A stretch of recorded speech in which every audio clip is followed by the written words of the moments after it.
আসসালামু আলাইকুম রহমতুল্লাহি ওয়া বারাকাতুহু। সম্মানিত ভিউয়ার্স, আপনারা স্ক্রিনে একটা সেন্টেন্স দেখতে পাচ্ছেন। সেন্টেন্সটি হচ্ছে ওমিনিয়া ইয়েস তদ্রুপ। এরকম ধরনের সেন্টেন্স আমি এর আগেও ২টা ভিডিওতে দিয়েছি, আজকেও দিতেছি। সামনে আরো অনেকগুলো এরকম ধরনের সেন্টেন্স নিয়ে ভিডিও করব, যেন আপনারা সহজে বুঝতে পারেন। ঠিক আছে? আর প্র্যাকটিস করতে হবে। তো এখানে আছে ওমিনিয়া ইয়েস। তো ওমিনিয়া ইয়েস আমার আছে। ওমিনিয়া ইয়েস আমার আছে। দ্রুক, দ্রুক মানে বন্ধু। দ্রুক, দ্রুক মানে বন্ধু। আচ্ছা, তারপরে আপনারা দ্বিতীয় যে সেন্টেন্সটা দেখতে পাচ্ছেন, দ্বিতীয় সেন্টেন্সটাতে আছে হচ্ছে ও মিনিয়া।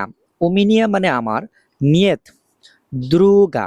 ওমিনিয়া নিয়ত দ্রুগা, আমার কোনো বন্ধু নাই। দেখেন এখানে একটু ডিফারেন্ট, সেটা হচ্ছে উপরেরটাতে আমার বন্ধু আছে পজিটিভ, নিচেরটাতে আমার বন্ধু নাই নেগেটিভ। শুধু নেগেটিভ হওয়ার কারণে এই যে পরিবর্তন হয়ে কি হয়েছে, দ্রুক থেকে দ্রুগা হয়েছে। দ্রুক, দ্রুক থেকে দ্রুগা হয়েছে। ঠিক আছে? তারপরে আপনারা দেখতে পাচ্ছেন ওমিনিয়া ইয়েস্ট মাসিনা। ওমিনিয়া ইয়েস্ট মাসিনা। তো এখানে আমি দুইভাবে সেন্টেন্স আপনাদেরকে উপস্থাপন করার চেষ্টা করতেছি। একটা হচ্ছে পজিটিভ আর একটা হচ্ছে নেগেটিভ। পজিটিভের পরে যে নাউন থাকবে সেটা অপরিবর্তিত হবে, এবং অর্থাৎ সেটা মূল নাউন হবে, রুট অর্থাৎ বেসিক বেস যে নাউন সেটা। কিন্তু নিয়ত অর্থাৎ না এর ক্ষেত্রে অর্থাৎ নেগেটিভের ক্ষেত্রে যখন হবে তখন এটার পরিবর্তন হবে।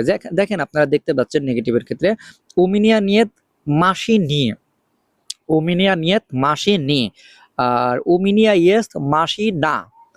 ওমিনিয়া ইয়েস মাসি না অর্থাৎ আমার একটি গাড়ি আছে উপরেরটাতে, আর নিচেরটাতে হচ্ছে আমার কোনো গাড়ি নাই।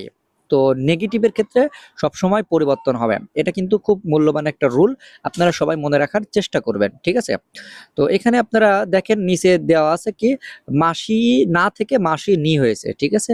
আচ্ছা, এখন আপনারা একটা সেন্টেন্স দেখতেছেন। এই সেন্টেন্সটা হচ্ছে তাদের একটি বাড়ি আছে। এখানে অনেক, অনেক মানে তাদের, অনেক, অনেক মানে তাদের, ইয়েস্ট মানে আছে, তাদের আছে, কি আছে, দম।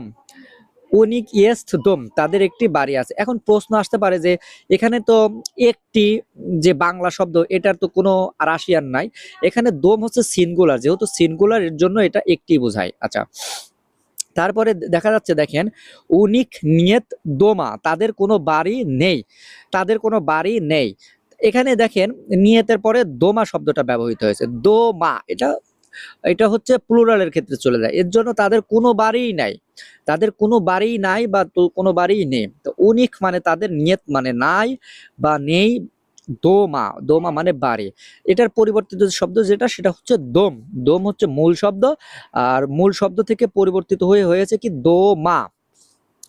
মূল শব্দ থেকে পরিবর্তিত হয়ে কি হয়েছে, দোমা।